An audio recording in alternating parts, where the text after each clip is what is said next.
Bloomberg Audio Studios. Podcasts, radio, news.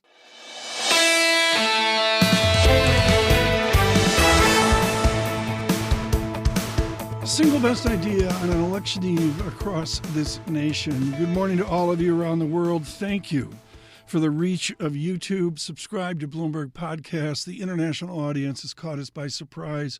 Thrilled to have you listen to us in your Pacific Rim evening, in the later afternoon in continental Europe as well. It is an election. Got some complaints. People are like, okay, lose the politics. Can we talk about LIBOR? I didn't get that, but you get the idea. No, it is the political season, and many people we talked to, Henrietta Trey's and Terry Haynes, making very clear there is an election impact. We'll see what that is in the coming days and, frankly, out into Q1 of 2025. Today, Ann Selzer joined us on polling, but first, Bob Woodward out with his new book, War. He's had done many interviews. I didn't spend that much time on the book. We talked to Bob Woodward about America and the politics of the present moment. Here, Bob Woodward on President Trump. That's speculation. I don't know. What is very interesting is to listen to Trump in the last couple of days. He's in a very sour mood. And I think it was yesterday or the day before, he said, this is the man who wants to be president again. He's very dark, very profane comments. And he said, this is a crooked country.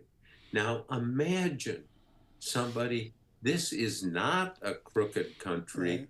It may become one if he becomes president.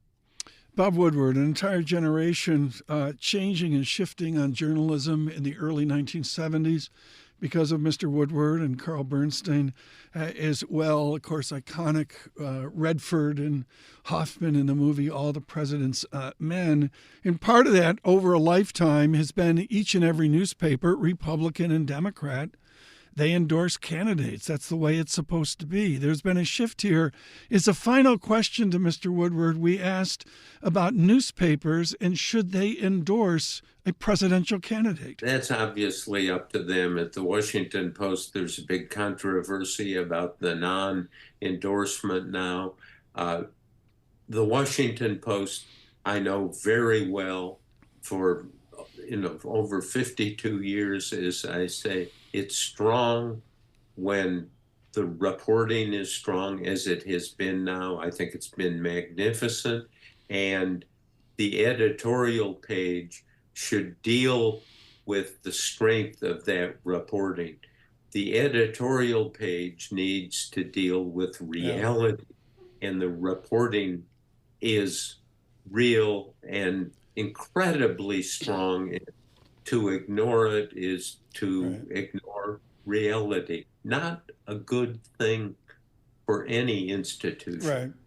Bob Woodward, there on this election eve. The newsmaker over the weekend, Ann Selzer in Des Moines. I worked with her years ago, full disclosure, on polling for Bloomberg News.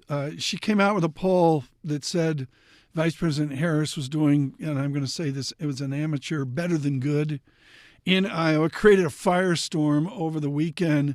What a joy to go out I-80 today, go south of I-80 down to the Raccoon River, and there in West Des Moines.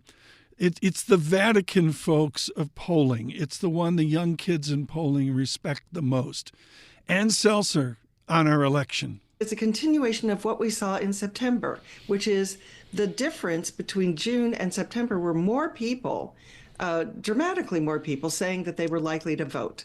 That measurement would be, I'm going to definitely vote. If you just say probably, we don't count that. And that increase accounted for Kamala Harris's bump. So less than 1% of people went for Donald Trump, when 13% went for Kamala Harris. And that was the difference between June. It was an 18-point gap in June, a 4-point gap in September. That continues with our October poll. in that the demographics more likely than average to say they will definitely vote or that they've already voted are strong Harris demographics. It's women, it's college educated, it's younger people, it's older people as well. It's the incidence of voting, if you're age 64 and over, is like 94%. That's a really big number, and she does very well with older Iowans. Ann Selzer of Iowa, always of Iowa. We thank all of our team for getting that interview on short notice here this morning. We look forward to Election Day tomorrow and beyond. Differing opinions about how painful this is going to be. Do we get out to a 10 p.m. decision election night? Do we go out further? Leading our coverage, Joe Matthew, Kaylee Lyons, John Farrow, and Amory Horton will join in the 7 o'clock hour for that coverage tomorrow night. We'll be with you Wednesday morning as well as tomorrow morning here on Surveillance. We're out on Apple Podcasts, on YouTube Podcasts.